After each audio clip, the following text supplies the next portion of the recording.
કરવામાં આવેલી છે. કોણ છે આરોપી, કઈ રીતે લિંક મળી, આરોપીઓનું બેકગ્રાઉન્ડ શું છે, નામ સરનામા શું છે, પીડીએફ માંથી શું મળી રહ્યું છે, મોબાઈલ માંથી શું મળી રહ્યું છે, શું કરવાના હતા, રથયાત્રા સાથે આનો કોઈ સંબંધ હતો કે નહીં, પહેલા પકડાયેલા એના અને આ પકડાયા એના. Thank you.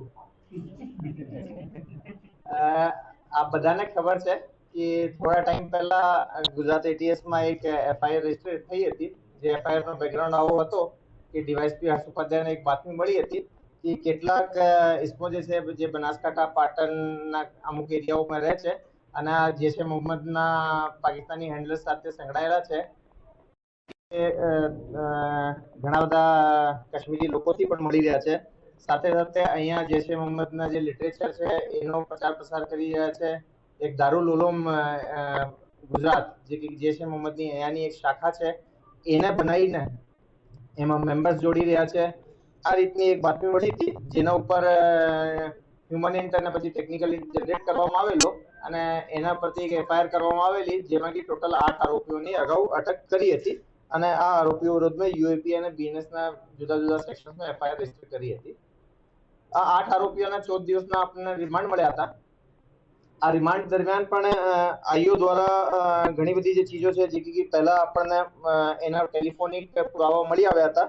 સાથે સાથે એના ઘરોથી જૈશ એ મોહમ્મદના ઝંડાઓ, મૌલાના મસૂદ અઝહરની જે કે જૈશ એ મોહમ્મદના એક આતંકવાદી છે એની કિતાબો, આ જે 8 આરોપીઓ છે એને દ્વારા જે લખેલ ખતો હતા એના હેન્ડરાઇટિંગમાં હતા એનો પણ ઓરિજિનલ જે કોપી છે એ લોકો દ્વારા જે ગુજરાતી ટ્રાન્સલેશન કરવામાં આવી રહેલ હતો એ મળી આવેલો.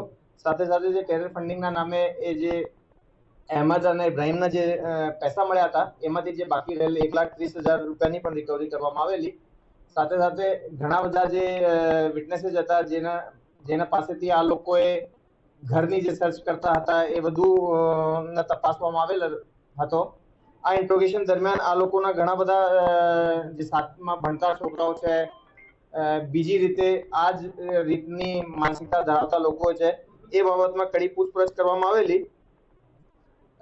મેઇનલી બેસિકલી 2-3 ટીમ્સ મોટા ભાગે બનાવવામાં આવેલી જેમાં ડીવાયએસપી જે એસએલ ચૌધરી છે એ ઇન્વેસ્ટિગેશનને લીડ કરતા હતા અને ડીવાયએસપી હર્ષ ઉપાધ્યાય જે છે એ ઇન્ટ્રોગેશન ટીમને લીડ કરતા હતા અને બંનેના સંકલનમાં રહીને બીજા બધા અધિકારીઓ પણ એમાં ટીમમાં જોડાયેલા હતા. આ લોકોના ઇન્ટ્રોગેશન દરમિયાન જાણવા મળેલ કે જે અગાઉ પકડાયેલા આરોપીઓમાંથી એક આરોપી જેનું નામ છે આમીન શેરા, એની સાથે અમુક બીજા પણ આરોપીઓ મળેલ હતા જે લોકોએ મળીને જે ટિપિકલ ગન પાઉન્ડર જેને કહીએ છીએ જેના માટે પોટેશિયમ નાઇટ્રેટ, સલ્ફર અને ચારકોલ હોય છે એ લોકોએ ઓનલાઈન શોપિંગ પ્લેટફોર્મ્સથી પણ પરચેઝ કરે અને લોકલ માર્કેટથી પરચેઝ કરીને એના મારફતે બ્લાસ્ટ કરવાનો પ્રયાસ કર્યા હતા. એ જે બ્લાસ્ટની ગતિ પ્રક્રિયા હતી એ લોકો શીખવા માટે કરી રહ્યા હતા. એના ગામના આજુબાજુના સ્થળોમાં બધી એક્ટિવિટી આ લોકો કરી રહ્યા હતા. એના માટે એ અમુક ટાઈમર ડિવાઇસીસ, ડેટોનેશન માટે જુદા જુદા વાયર્સ અને મેકેનિઝમ એમાં શીખતા હતા અને આના એક્સપેરિમેન્ટ્સ કરતા હતા. એક્સપ્લોસિવ માટે વિવિધ સાઇઝની જે લોખંડની પાઇપ્સ આવે એ પાઇપ લેવાનો, પાઇપને અમુક સાઈડથી વેલ્ડિંગ કરાવવાનો, અમુક સાઈડ ઉપર પ્રોપર પ્રેશર થાય એના માટે બોલ્ટ્સ કરવાના, એના માટેની પણ ઘણી બધી જે પ્રક્રિયાઓ હોય છે આઈડી બનાવવા માટેની એ બધું કરી રહ્યા હતા. આજે બ્લાસ્ટ કરવાની કામગીરી છે એમાં અમીન શેરાન સાથે સાથે અહેમદ અને જકરિયાને પણ એના બાબતમાં ખ્યાલ હતો અને એમાં બીજા 5 આરોપીઓની પણ આઈડેન્ટિફિકેશન થઈ જેના નામો બિલાલ આબિદ શેરા, મોહમ્મદ અબ્દુલ કડીવાલ, મોહમ્મદ અયુબ સુણસરા, સઈફ રઈસ મુખી અને મોહમ્મદ હસન હનીફ કારડિયા. એ 5 આરોપીઓની પણ આઈડેન્ટિફાઈ કરવામાં આવેલા. એ જે 5 આરોપીઓ છે મુખ્યત્વે સિદ્ધપુરની આજુબાજુના ગામડાઓથી વડગામ બનાસકાંઠામાં હતા. એની ધરપકડ કરતી વખતે એમાંથી એક આરોપી બિલાલ આબિદને અમે અમદાવાદથી લીધા. એ જમિયત ઉલ ઉલુમ મદરસા ગઢાથી ભણેલ છે. અયુબ કડેવાલ દેવબંધ સહારનપુરમાં પણ ભણેલ છે અને સાથે સાથે આ ખડિયાસન અબુલ હસન મદરસામાં પણ હતો. મોહમ્મદ અયુબ સુણસરાને અમે દારુલ ઉલૂમ માટલીવાલા ભરૂચથી લીધા છે. શફી રઈસ મૂકીને હાલમાં દાબેલ નવસારીથી લીધેલા છે. અને મોહમ્મદ હસન હનીફ કરડિયા એને પણ દારૂલ ઉલૂમ માટલીવાલા મદરસા ભરૂચથી લીધેલા છે. એ રીતે ઘણી બધી જગ્યાઓ પર આ જે છે ઓપરેશન ચાલતો હતો. એમાં દરેક જગ્યાની જે લોકલ પોલીસ છે આની પણ મદદ લેવામાં આવેલી. આ લોકોને કાલે અમે કોર્ટમાં પ્રોડ્યુસ કર્યા છે, વધારેના 5 આરોપીઓને, અને એના રિમાન્ડ લેવામાં આવેલ છે. 8 દિવસના રિમાન્ડ આ લોકોને મળ્યા છે. શરૂઆતમાં જાણવા મળેલ છે કે જે બિલાલ છે, બિલાલ દ્વારા આમીનને શરૂઆતી 3 વર્ષ પહેલા એક પેનડ્રાઈવ આપવામાં આવેલી હતી, જેમાં મૌલાના મસૂદ અઝહર અને જૈશ એ મોહમ્મદનો જે બીજો જે લિટરેચર છે એનો એ બહુ મોટો કમ્પાઇલેશન છે.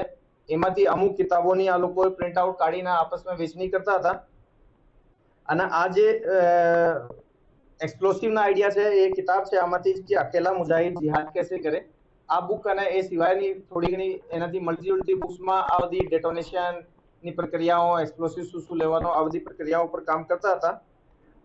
કુલ મલાઈને કહી શકાય કે આ ગુજરાત એટીએસની કામગીરી હતી એ કે એ મોડ્યુલ જે કે બહારથી પણ સંપર્કમાં હતો અને જાતેથી અહીંયા પણ લિટરેચરના બેસિસ ઉપર એક્સપ્લોસિવ માટે એક્સપેરિમેન્ટ કરતો હતો. એના સમય ઉપર પકડી લેવામાં આવેલ છે. તો કુલ મળીને એમાં 13 આરોપીઓની હાલ સુધી અટક થઈ ગઈ છે.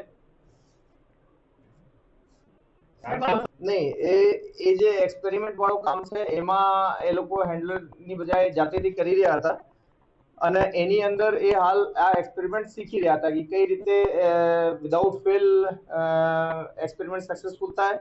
એમાં એક્સપ્લોસિવને સળગાવવાનો ટાઈમર લગાવીને, ઘડી લગાવીને ડેટોનેટ કરવાનો, એ બધું એક્સપેરિમેન્ટ કરી રહ્યા હતા. હાલ સુધીની તપાસમાં એ લોકો કોઈ ટાર્ગેટનું નામ અમને મળેલ નથી. અમે આના જે રેડિકલાઇઝેશનના લેવલ ઉપરથી કોઈનો મુખ્ય યા કમ મુખ્ય નહીં કહી શકાય. જે આપણે શરૂઆતના 8 આરોપી પકડ્યા હતા એ ટાઈમ ઉપર અહેમદ અને ઇબ્રાહિમ એ બંને બહુ વધારે રેડિકલ લાગતા હતા અને એ લોકોએ ફોરેન હેન્ડલર જોડે કોન્ટેક્ટમાં હતા. ડ્યુરિંગ ઇન્વેસ્ટિગેશન જાણવા મળ્યું કે જે મોહમ્મદ સાઉદી છે એ પણ ફોરેન હેન્ડલર જોડે જોડાઈને એ પર્ટિક્યુલર એની રીતે પણ રેડિકલ થયેલ. જે મૌલવી ફોજાન છે એ લગભગ 15